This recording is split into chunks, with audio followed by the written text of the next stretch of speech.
ഇപ്പൊ കാലം പറഞ്ഞ കഥ എന്ന് പറഞ്ഞ സിനിമയിലാണെങ്കിൽ ഭയങ്കര റെലവെന്റ് ആയിട്ട് നമ്മുടെ സൊസൈറ്റി നടക്കുന്ന കുറെ കാര്യങ്ങളെ പറ്റിയിട്ടാണല്ലോ പറയുന്നത്.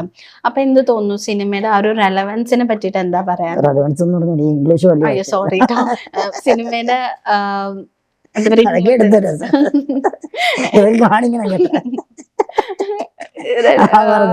സിനിമയുടെ റെലവൻസ് കൊണ്ട് ഉദ്ദേശിച്ചത് സിനിമയുടെ ലൈക്ക് ഇപ്പൊ നമ്മുടെ സൊസൈറ്റിയിൽ നടക്കുന്ന ഇഷ്യൂ ആണല്ലോ. അപ്പൊ അത് വരുമ്പോ എന്തിനൊക്കെ പറ്റിയിട്ട് സംസാരിക്കുന്ന അങ്ങനത്തെ രീതിയിലാവും. ഞാൻ കണ്ടൊരു കാര്യം എന്ന് പറഞ്ഞാൽ നമ്മളൊരു റിയാലിറ്റി ആണല്ലോ, ഇതൊരു റിയാലിറ്റി ആയിട്ടുള്ള ജീവിതത്തെയും മനുഷ്യനെ സ്പർശിച്ചൊരു സംഭവമാണ്.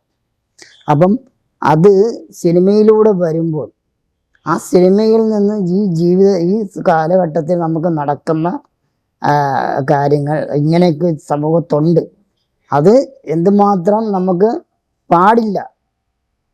ജീവിതത്തിൽ നമ്മൾ ഒരു സന്ദർഭത്തിലും അങ്ങനെ ഒരു പൊസിഷനിലിട്ട് നമ്മൾ പോരുത്.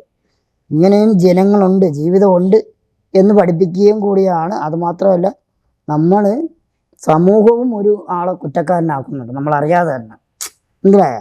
അപ്പം നമ്മൾ സമൂഹത്തിനെയും പഠിപ്പിക്കുക അല്ലെങ്കിൽ നമ്മളെ പഠിക്കുക എന്നുള്ളൊരു ഉദ്ദേശത്തിലാണ് ഈ ഒരു പടത്തിൻ്റെ ഒരു പോക്കെന്നാണ് എനിക്ക് തോന്നുന്നത്. അപ്പൊ ഈ വെഞ്ഞാറമ്മൂട് കേസിനെ പറ്റിയിട്ട് അറിയാമോ?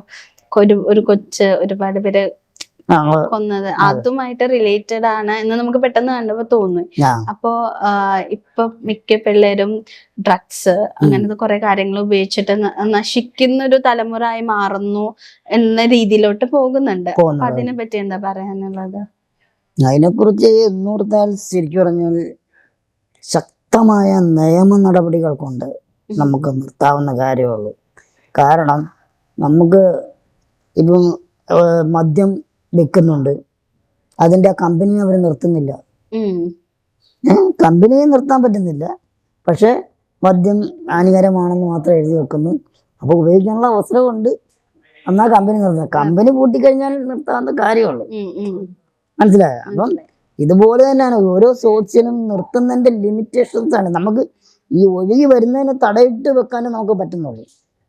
എവിടെ നിന്നാണ് ഒഴുകുന്നത് അത് തടയാൻ നമുക്ക് സാധിക്കില്ല, മനസ്സിലായോ? അപ്പം നമ്മൾ ആ തടയുന്നത് സ്ട്രോങ് ആക്കുക, അതാ ഇവിടെ നമുക്ക് ചെയ്യാൻ പറ്റില്ല. എൻ്റെ ഒരു കാഴ്ചപ്പാടാണ്. കാരണം പൂർണ്ണമായിട്ട് നിരോധിക്കാൻ പറ്റത്തില്ലെന്ന് നമ്മൾ